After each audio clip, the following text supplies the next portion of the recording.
Hey, what's up guys? John here. Commercial real estate is falling apart, and I believe there's going to be massive investing opportunities coming very soon. If you want to invest in residential real estate, commercial real estate, some huge opportunities are coming, but also some major pitfalls are going to be coming as well. We're going to start to see millions of investors in some really big trouble. Here's what's going on. Right now, commercial real estate loans and commercial real estate defaults are at the highest level since the great financial crisis. And this is only just beginning. When we start to look at what Jamie Dimon is saying right now, what the data is suggesting is going to happen next, it's pretty shocking. In this video, I'm going to walk you through what's going on. Please hit the like button. When you hit the like button, YouTube's going to share this content to educate more people about what's really going on. And on this channel, I talk about personal finance. I remove emotion from finance so we can see things clearly. And I don't really put things together in a way in which I'm overly optimistic. I look at things clearly and make an educated decision on it. And I've said for a little while that I think commercial real estate's in really big trouble, and the real estate market as a whole is in really big trouble, especially given the QE and this 0% interest rate environment we've been in for a very long time. I think some big problems are coming. If you want to invest in distressed real estate, but your credit isn't where it should be, we would love to help you at greatcreditfast.com. That's greatcreditfast.com. Give us a call at 561-430-1500 for a free consultation. Take a look at this. So, commercial real estate, this came out. It says that commercial real estate is the next victim of bank turmoil. Defaults hit to a 14-year high. 14-year high. Well, we're in 2023. That's 2009, right? 2009. Just for easy math, commercial real estate is the next victim. Look at what this billionaire investor said. Banks are going to tighten lending on commercial properties. Well, that's obvious. Of course they're going to. But there's some really unique things happening where I think we're going to start to see landlords get in some really big trouble. The first is going to be job layoffs. And we're going to start to see wages fall and inflation rise. And we're going to start to see more defaults because people will choose to feed themselves before they choose to feed their landlord. Right now, Apple to lay off employees. McDonald's temporarily closes offices. All of these different jobs. I mean, so far in 2023, we've had more layoffs than we've had all 2022. It's pretty shocking, right? Because we're only 125 days, give or take, into 2023, a third of the way through the year, and we've already surpassed 2022. Jobs, it's fascinating here is if you just type in jobs, it says news about AI. This is what they're feeding, right? But it also says job openings tumbled below 10 million in February for the first time. Many people would look at that and say, you know what, that's a good thing. Especially they say that they need to increase the unemployment numbers to combat inflation. What that really means is they believe, or they're communicating with us, that what's ultimately happening is we are heading in the right direction. We need to continue to increase interest rates. When they continue to do that, it's going to be more pressure on banks, more pressure on the economy, and more stress felt. News about AI. So it says AI could automate 25% of all jobs, right? We've heard these numbers and all this, but what's fascinating now is that they're putting this on the homepage when you just simply search for jobs, right? When you just search jobs, this is what's coming up. And JP Morgan, Jamie Dimon, CEO of JP Morgan, said this fascinating statement here. Says, right, the buzzword in AI. So when we start to look at this, this is going to play such a huge role, and I've talked about this on this channel. If you look at Glenn Kelman, the CEO of Redfin, he said that it's going to change how banks issue lending. The climate and how banks and underwriting and everything takes place is going to change on who can actually qualify to buy these properties, because there's going to be more risk apparently in certain areas. It's going to be harder to insure these properties, harder to get the loans. So you're going to need more money to buy these properties, all these different things, right? But they're going to essentially re-underwrite all these different properties. And when he's talking about this, and he's also talking about AI, he's saying that ChatGPT could be a really big innovation, a really good thing. But also what I think that they're also communicating with us as well is that they believe that they're underwriting these loans on these multifamily commercial properties and on these residential properties as well, under the notion that incomes are going to remain stable, right? Well, what happens when incomes start to fade, especially as we start to see a lot of technological revolution over the next 5 years? Well, the banks are going to be stuck holding the bag on a lot of these properties. That's what I believe he's communicating when he says the banking crisis is not over. Will cause repercussions for years to come. That is what I believe he's saying. He's saying that banking products are going to get harder to come by, and loans are going to get harder.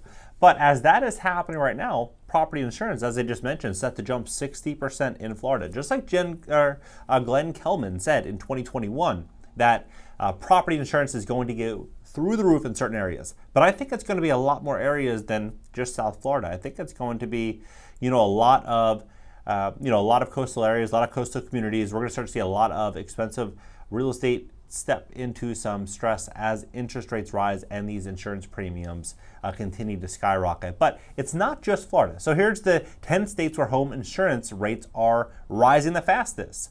Arkansas, 18.5%. Washington, 18.1%. Colorado, 17.5%. Texas, 16.0%. Oregon, 15%. Arizona, 14%, Utah, 14%, Minnesota, 13.9%, North Carolina, 13.7%, Illinois, 13.6%, right? You're looking at these numbers and you say, okay, well, obviously problems could be coming, but when you have insurance rates skyrocketing and property taxes rising and most people have very little to no equity or negative equity in their properties, what are you going to have happen? You're going to have all these people looking to find ways, creative ways to offset these losses. And so what are they going to do? They're going to rent them out. If they don't have the option of selling, they're going to say, hey, I got a 2.5% or a 3%, a 3.5% mortgage. My carrying cost in this property is pretty low. I'm going to list it for rent. And so as that is happening, we're going to start to see this situation unfold, this $20 trillion commercial real estate problem. And what's crazy is most of the debt coming in 2023 are going to be originated from 2013 to 2018, original debt, right? So you're talking something like 200 billion, give or take, in commercial loans that are going to be refied over the next 12 to 15 months. It's going to be a problem. And so these commercial loans, they not only have increased insurance and property taxes, but now they have falling rents, and now there's likely going to be a lot more competition to get that tenant, meaning rents are going to continue to fall. And as of now, we're looking at what's already happening in the multifamily market. It's pretty crazy. Apartment building sales slide 74%, the most in 14 years. And again, 14 years, 2009, apartment sales are slumping since 2009, great financial crisis, right? I talked about this for a while on this channel, saying that this is going to come, and here we are. Sales of the rental apartment building are falling at the fastest rate since the subprime mortgage crisis, a sign that higher interest rates, regional banking turmoil, and slowing rent growth are undercutting demand for these buildings. Fascinatingly, about 67% of all these commercial loans are held by these small regional banks. And so what I think is very likely going to happen is we're going to begin to see a consolidation of banks over the next 5 years. And I think there's probably going to be 5 or 6 or 7 big banks that essentially are bigger than ever, right? They're going to be way too big to fail. But the big question I ask is what's going to happen with all of these multifamily landlords that purchase these properties on a 3 cap or a 4 cap or a 5 cap? So what is a cap rate? If you don't know anything about real estate or little about real estate, a cap rate is the net operating income divided by the purchase price. So to give you an easy number, let's say you have a building that is generating $50,000 a year in net income if you were to pay all cash for that property. Well, if it's $1 million property, it'd be a 5 cap, 5%, right? But in South Florida, there's areas, Boca, Miami, all along the coast, Fort Lauderdale, they're buying deals at 3.5, 4 caps, meaning you're going to go buy a $1 million property that's making $35,000 a year net income. And so what happens with that property owner that purchased that deal and rents are starting to soften and insurance is going up and property taxes are going up? Well, you're going to have a situation where that landlord is in the red. But it's not just South Florida. There's a lot of locations. For example, Los Angeles, New York, certain areas of Boston, Philadelphia. You started seeing people buying these 3.5, 4, 4.5 caps, where these landlords are levered to the teeth in these loans. And so as interest rates start to rise, go from 3% to 7%, it's over for those landlords.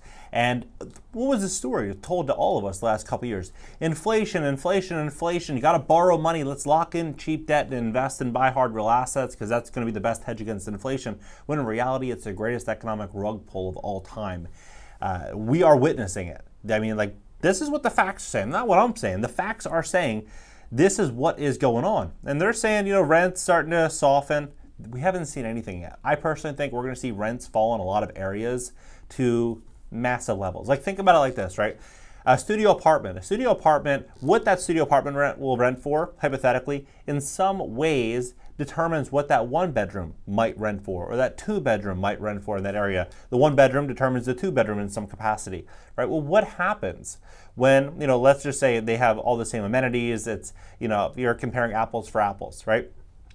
What happens when you start to look at a lot of retirees, a lot of people renting out their homes that never intended to rent out their homes, people that own these properties that intended to buy them, but they're going to try to rent them out. People are trying to bring in roommate situations. You have 1.7 million new housing units coming on the market for rent in 2023. You have so much inventory hitting the market.